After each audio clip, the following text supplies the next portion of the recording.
एक शाम प्राची टीवी पर सीरियल देख रही होती है। तभी उसकी सास वहां आती है।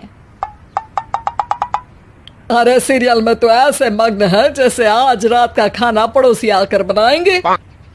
मुझे पता ही नहीं था आपने अपने बेटे की शादी पड़ोस में भी की हुई है। हैं? मतलब? मतलब इस घर में सारा काम बहू ही करती है, आप तो सिर्फ खर्राटे मारती हैं। अच्छा जी, फिलहाल तो तुम आराम फरमा रही हो। चलो जाओ, ये मेरे टीवी देखने का समय है। आहा, इसीलिए मुझे भगाया जा रहा है। सॉरी, अब तो बिल्कुल नहीं जाऊंगी। प्राची की इस बात पर दोनों सास बहू के बीच टीवी रिमोट के पीछे बच्चों जैसे छीना झपटी शुरू हो जाती है, जिसके बीच श्लोक भी काम से घर वापस आ जाता है। आज मेरी चूहे बिल्ली की जोड़ी किस बात पर झगड़ रही है? अरे तेरे बीवी मुझे टीवी ही नहीं देखने दे रही। अरे तुम्हारी मम्मी मुझे खाना बनाने के लिए फोर्स कर रही है। अरे वाह, ऐसे बेतुके रीजन पर तो बच्चे भी झगड़ा नहीं करते।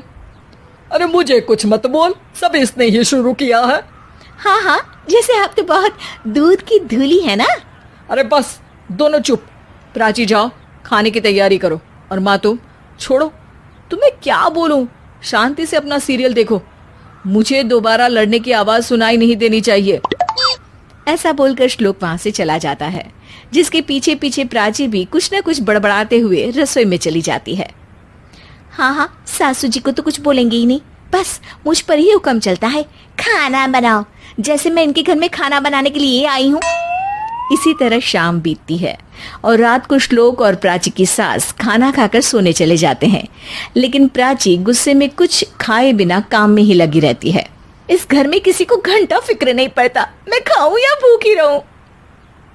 प्राची कुछ देर के लिए रसोई से बाहर जाती है और जैसे ही वापस आती है तो वहां दूध का भरा ग्लास देखकर हैरान रह जाती है। फिक्र पूरी है, बस दिखाना नहीं है। प्राची दूध पीकर सोने चली जाती है और अगली सुबह एक बार फिर सास बहू का कार्टून नेटवर्क स्टार्ट हो जाता है। ये तुमने ही किया है। अरे अजीब जबरदस्ती है, मैं बोल रही हूँ मैंने कुछ नहीं किया। दोनों ने मिलकर पूरे घर को पागल खाना बनाया हुआ है। यहाँ कोई नॉर्मल इंसान तो रह ही नहीं सकता, इसीलिए अब पड़ोसी क्या रिश्तेदार भी घर आने से कतराते हैं। और सुन बेटे, तू भी चंगा, तेरी माँ भी चंगी, तेरी बीवी भी चंगी, रिश्तेदार। हाँ जी, आपको नहीं पता क्या, गंगाधर ही शक्तिमान है, रिश्तेदार ही। हाँ हाँ, बस समझ गया। कभी जानवरों जैसे लड़ेंगी तो कभी जुगलबंदी करेंगी। भाई मैं आप दोनों के बीच में नहीं फंसना चाहता। सास बहू की इस मनमौजी जोड़ी से परेशान होकर श्लोक अपना सिर खुजलाता वहां से चला जाता है। चलो अब मैं भी कीर्तन में जा रही हूँ।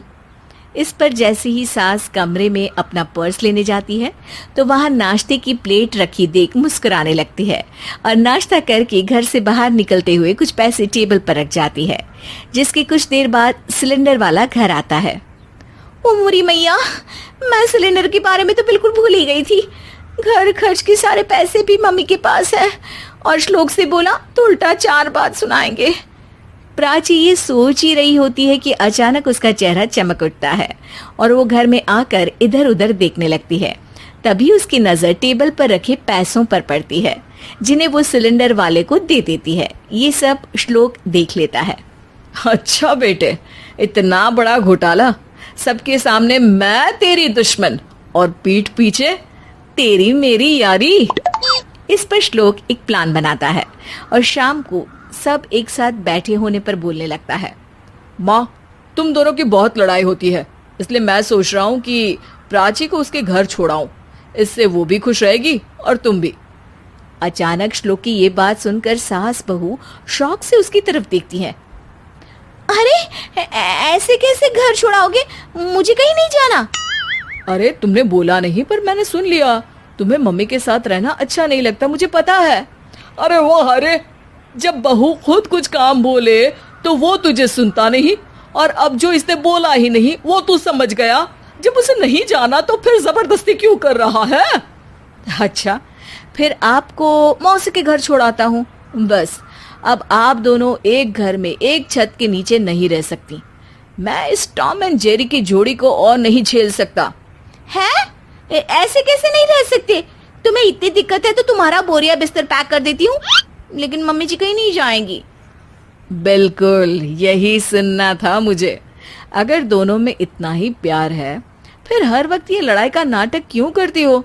देखा मैंने कैसे माँ किचन में दूध रखती है और तुम उनके लिए कमरे में नाश्ता रखती हो, और कैसे वो पहले ही तुम्हारी दिक्कत समझकर घर में पैसे रखकर बाहर जाती है।